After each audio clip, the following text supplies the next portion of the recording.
I am clapping because we are finally done with Charlotte's Web. Finally, we read all 22 chapters. And this is such a great book, you guys, such a great book about friendship. Yes, I said friendship. This is a book about friendship. So if you're wondering, wow, she told us the theme. Yes, I did. I told you guys to be thinking about what the theme is. And this theme is just about friendship, about what you do, what you don't do, and about how you just help someone, especially someone in need, about this little pig who's in need of a friend who was going to have trouble because he was going to be killed for dinner. And unlikely of people, a spider who also kills flies and sucks their blood and wraps them up, that can be just creepy and scary, ends up not being scary at all. She just does it because she has to survive.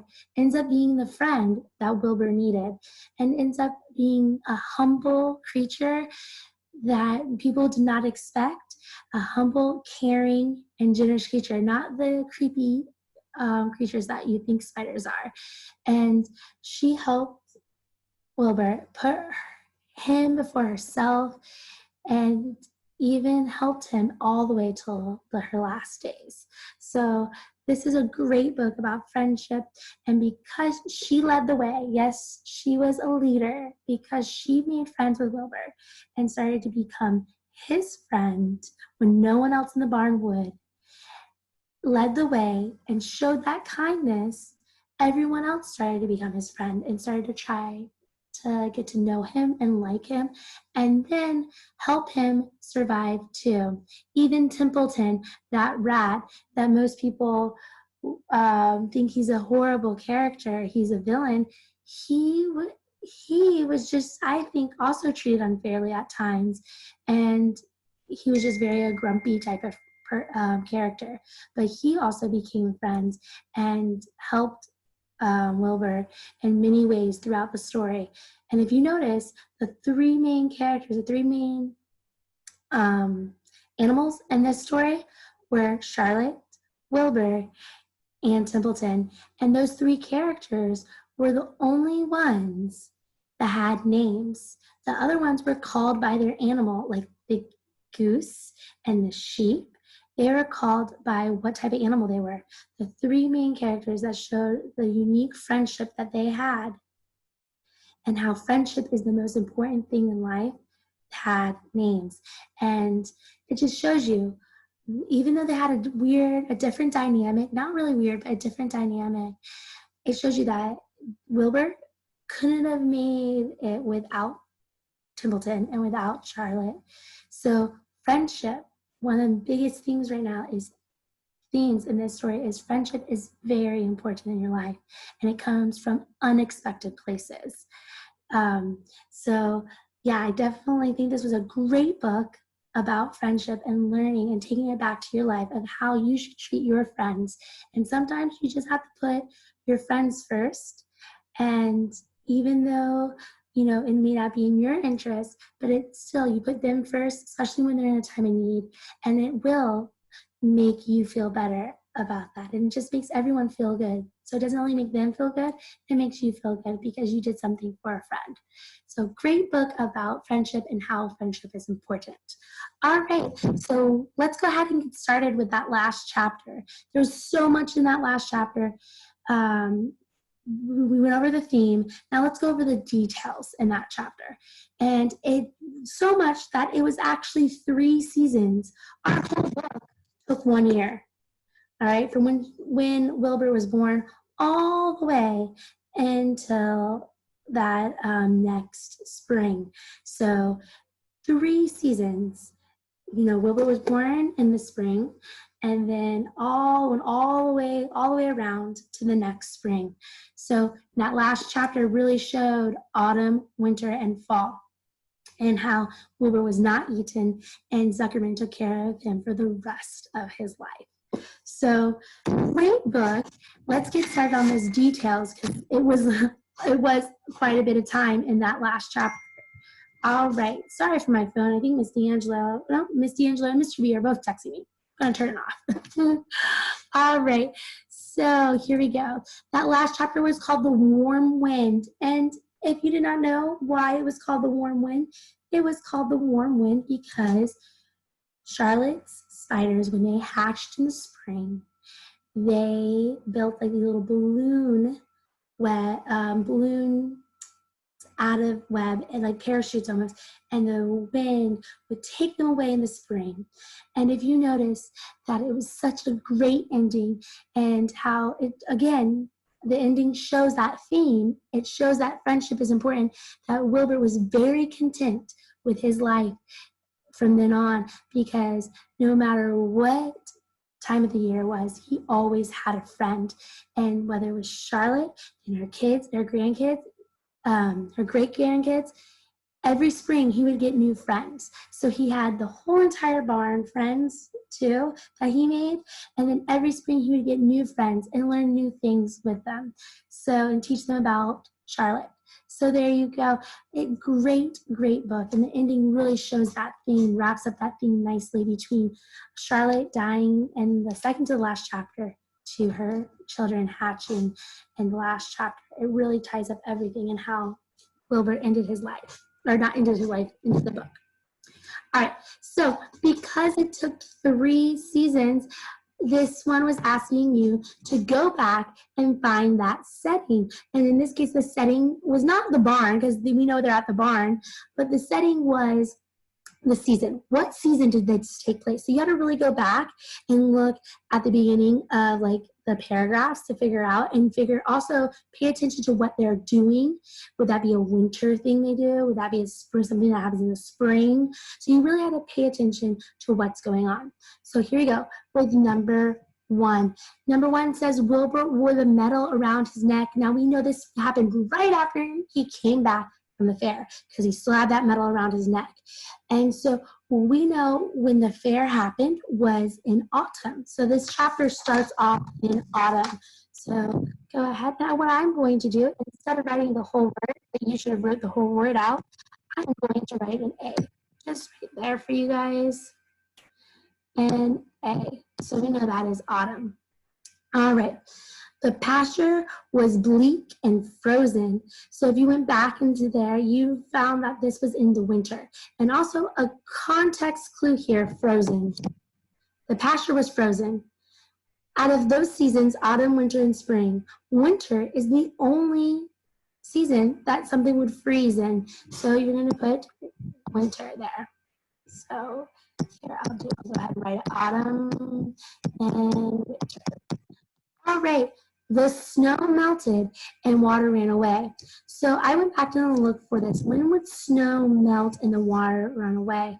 Well, winter, you know, there's snow. And when does that snow start to melt? I know we don't live up north. We live in Florida. We don't have snow. But you can imagine winter, you know, winter is when it snows. When does it start melting away? When it gets warmer. What season is that from winter to when it gets warmer? Spring. You also go back into the text and look, and you saw that winter was over and the snow started to melt and the water ran away. So if winter was over, the next season would be spring. You really had to think, because it didn't say spring there. It said winter was over. So you really had to think of what season happens next. When does that happen? When does the snow melt? So you had to use your inferencing skills there. All right.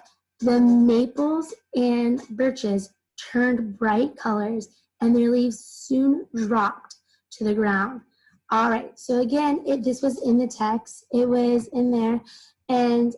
But for my inferencing skills, before I go back and look, I know maples and birches, I know those are trees. So you have to really think about, what are maple and birches? It's a tree. Trees, they turned bright colors. And you also know it's a tree because it says their leaves soon dropped. So it didn't say the trees turned bright colors and their leaves dropped. You got to figure out that maples and birches. So you got to use your inferencing skills. You got to use your context clues. You got to really stop and think, and that's the main thing. Stop and think about what's going on. Drop to the ground. And that happens in autumn. So I went back and I looked, and it was in autumn that happened. All right, so autumn on page 173. You want to go back and look at that. All right, the next one here, I'm going to clear these off. And then I'm going to go down. All right, the next one. When did this happen? Let's see. Wilbur's friends congratulated him and were happy he returned. Well, the only time Wilbur went off the farm. Yeah, think about this again. When did he go off the farm? So when he went to the fair. And he returned and they congratulated him. Just like up here, we know the medal he wore around his neck because he was returning from the fair he wanted was during autumn time. So when they were happy he returned, it was autumn. It was autumn. That was the beginning of our chapter. So he put down autumn. All right. And even the goose said, congratulations. You know that the goose likes to stutter a lot. Fern and Avery coasted down the lane on their sleds. All right, so you have to think, coasted down the lane on their sleds. When do you use a sled? Well, during snow. When does it snow? It snows in the winter. Yes. So you would have saw this also in the book on page 174, that it was winter time, that there was snow and it was freezing. So yes, if they coasted down the lanes, this was winter. Again, you had to stop and think and ask yourself, when would they do this? What are they doing? Okay, you had to really stop and think. That's what you should be doing, because all good readers stop and think about what's going on in the text. The voices of hundreds of frogs came from the pond. Now, you actually had to go back and look in the text for this one. The voices of hundreds of frogs came from the pond. So I went back and I looked, and I saw that word frogs. It was on page 173, and it says, I heard the frogs today, the old sheep, one evening. Listen, you can hear them now. Wilbur stood still and cocked his ears. From the pond in shrill chorus came the voices of hundreds of frogs. Then the next word is springtime, said the old sheep thoughtfully. So again, just like before when we were in springtime, we heard all the insects and the crickets and the frogs, and then they made like a beautiful melody, and that was actually an opening to one of our chapters that we read. So you can refer back to that, have that text relationship, that text connection there. All right, so this is spring. And it was directly in the text. You had to stop and think about what's going on. If she heard the frogs coming from the pond and she says springtime, it has to be spring. So stop and think about what's going on. Lurvy brought the squashes and pumpkins from the garden. All right, squashes, pumpkins. I'm going to stop and think about what's going on. That normally happens in autumn. We normally see squash and pumpkin. They grow in autumn. So let's see. I'm going to go back and double check my text just to see. And I did. I found it on page 173, and it said, the autumn days grew shorter. Lurvy brought the squash and pumpkins in from the garden. So if they grew shorter, it doesn't mean they're done. It's still autumn though. So autumn. All right. A teeny spider crawled from the egg sac. Well, you know from chapter 21 that Charlotte said her eggs would hatch in spring, but you also can go back and you see that the frogs were croaking and it was becoming springtime, and then the wind started to blow, and then he notices little spiders coming out of the egg sac. So yes, this would be spring. All right. Charlotte's babies were disappearing at a fast rate. Again, that is spring because the wind was blowing and they were catching that warm wind and just drifting away like they were and like balloons. They had balloons of webs. That's what it made you think of. So I can see those in visualizing, because you should also be visualizing, because good readers stop, think about what's going on. They visualize the text so they can understand it. All these strategies, you guys, are helping you understand. And that's what you should be doing while you're reading. About every 1 to 2 paragraphs, you need to stop and think and ask yourself, what is going on? If you don't know, what do? You reread it. Yes.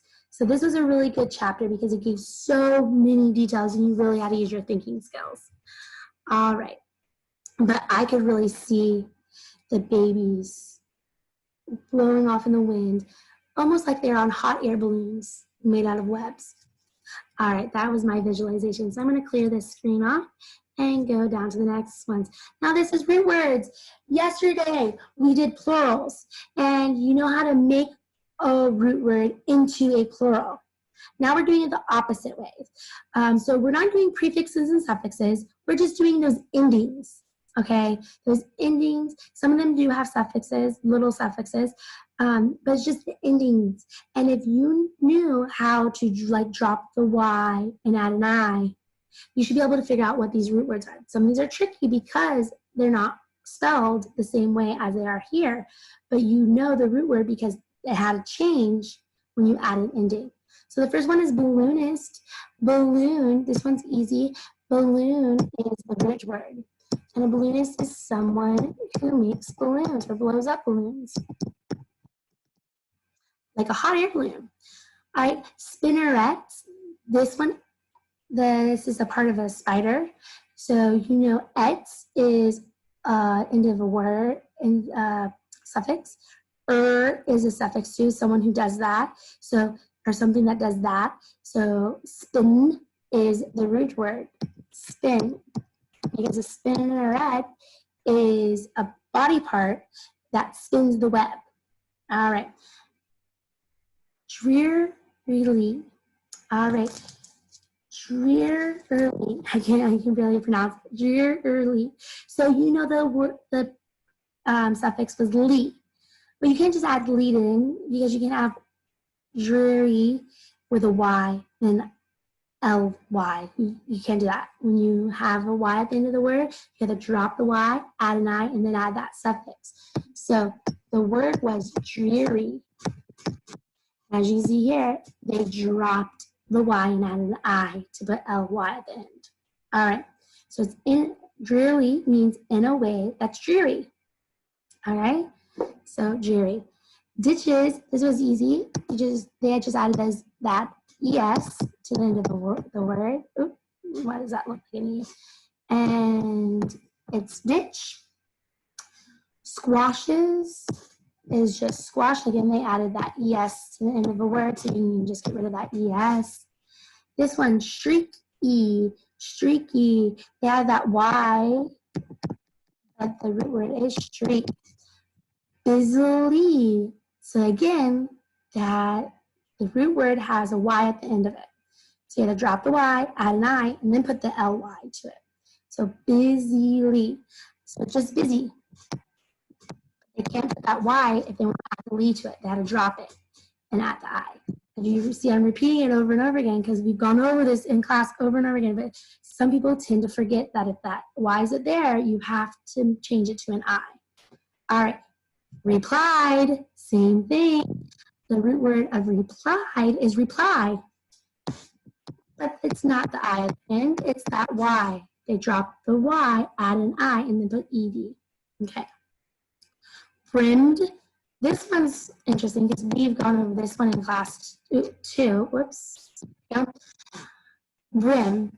We know that in a root word, if we wanted to add a suffix, like the ED to make it past tense, if it's a vowel consonant, which we have a short I and an M, so we have a vowel consonant. If the vowel is short, you have to double the consonant and then add your ending. So it was brim. They had to double the M because I is short, not ED, because it's a vowel consonant ending. So you double the consonant, then add ending. All right, so we've gone over that in class 2. And the reason why we're doing this, you guys, is not so you know what the root words are, because you guys know the root words. It's so you know the spelling of it, because this would have been on your FSA. They try to trick you, and you have to know how to drop and add certain letters to change the words. Next one, chosen, would be chose. It just added that that into it. All right, there's your root words. All right, now I'm going on to the next one, you guys. This is also something easy, and I'm just going to go through this really quick for you guys. I'm not going to keep you long on this one because this is something we've learned definitely back in first grade. Probably reviewed it again in second grade. We really didn't go over it this year because most of you know this, but it's always good to review stuff you've learned in the past so you don't forget it. All right, it's really good to remember it. And something like this could have been on the FSA. So, hard and short C. Hard C says k, k, k. Linear, it's hard. The short C says s. How do you know when it says s? Because you were taught that it always says k, k, k. But a word says s for a C. If the letter behind the C, if the letter behind the C is an I or an E, if the letter behind the C is an I or E, the C says S. So, seller, the letter behind the C is an E, so it is soft. It says S, like an S. All right, seller. Sack. Now, you do hear that S because the S is saying it, but the C says K, sack. So it's a hard because we're looking for those C's. So it's sack. And as you can see, there's no I or E, it just C's at the end of the word. Place. Now you see the E's at the end, and it makes that S or that C say like an S. Place. Corner. Corner, that is a hard one because there's no I or E behind it. Coast, that is a hard one. Coast. There's no I or E behind the C again. Cozy, no I or E behind the C, so it says k, k when you're sounding it out. Fence, there's an E behind the C, so it doesn't say fin, it says fence. Because there's an E behind that C. Voices, again, there's an E behind the C. So the C says it like an S, voices. Circles, same way, there's an I behind the C. Circles, this one's a tricky one. Sir, the C says, but this C says circles. So it goes in the. So yeah, I'm underlining which one I'm talking about. So you know, as you can see, if you're talking about this C right here, it's the hard. If you're talking about this C, it's soft because there's an I behind the C. All right, last one, care. Hard because there is no E or I behind the C. All right, there you go. Let's go to the next one. All right, now the next one, I am not going to write it down for you. You should have wrote it down, all right? I'm going to show you mine that I wrote down. And make sure when you write it that you have, sorry, let me get this out of the way so you can see. Make sure you indent. And you need to have at least 4 to 5 paragraphs. You need to have your topic sentence, 2 to 3 detailed sentences about your answer, explaining your answer, and then your conclusion sentence, okay? How does Wilbur feel, or how do you feel about it? And in this case, it would be Wilbur because the question said, at the end of the book, Wilbur felt that life in the barn was very good, and he was very happy and content. The question says, write a paragraph explaining why he felt that way. So you don't just say, he felt this way because he had friends. If you wrote one sentence, that is not good enough. You need to have at least 4 to 5 sentences. You write one sentence, your introduction, answering the question or topic, which is he felt good and content on the farm, and give me those 3 details or 2 to 3 details about how you know he felt good. Examples from the text. You must use, when you answer these questions, you must use examples from the text, from the book, okay? It doesn't have to be the exact same words because you shouldn't be. It should be in your own words, but it has to be examples from the text. Then your conclusion. You wrap it all up. How did Wilbur feel? Why did he feel this way? All right, here we go. I'm going to read you mine, and so you can see. Here's my introduction sentence. So my first sentence. Wilbur felt very content and happy at the end of the story. There's my introduction. I'm telling you that he felt content, exactly what the question said. Now here's my details. Sentence 2. He made friends and was never without one. And that was in the text. It said he made friends and he was never without a friend for the rest of the time on the barn. So I put that in there. My detail 2. But sentence 3. He had Charlotte's children, grandchildren, and great-grandchildren every year in the spring with him. That made him happy. So that's my third sentence, but my second detail, and again, that is an example from the text, why he felt this way, not just because he had friends, but he had these friends. Then the next thing, the next detail, sentence 4, Mr. Zuckerman took care of him the rest of his days. And that was from the text. Zuckerman did take care of him the rest of his days. And that, again, shows that he's happy and content. Now here's my last sentence. Most of all, he had all the farm animals that helped him, including the geese, sheep, and Templeton. It was a good life on the barn. And there's my conclusion sentence. It was a good life on the barn. And I gave you 3 details. I told you about Charlotte's children, how he has them, he gets to meet them every spring and makes him happy, and he has new friends. I told you about how Mr. Zuckerman takes care of him. That makes him happy and content. And I told you that he has all the other friends, all the other animals on the barn with him that helped him through this and made sure he wasn't eaten. So I gave you 3 exact details of why he felt this way. So you don't just go, oh, he felt this way because he had friends. You need to give me exact details of how he was happy and content. That means he liked his life. He had no problem staying there. All right? So you should have at least 4 to 5 paragraphs. Remember, introduction, 3 details, 2 to 3, and your conclusion sentence, which wraps it all up, which mine was, it was a good life for Wilbur on the barn. All right, so that was the end of our book, you guys. And now, since you watched all the way to the end of my video, you get another clue.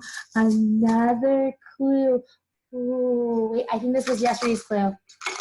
Here's this clue. Yeah, it sounds different. So yesterday's clue, if you don't remember, it was letters. And the first day was a bouncy ball. So yes, today, what could I possibly be doing? What could be my silly talent that I am doing? Guys, thank you for watching to the end. And here's the clue. It's a top. It's a top. Look, and it, all tops, spin.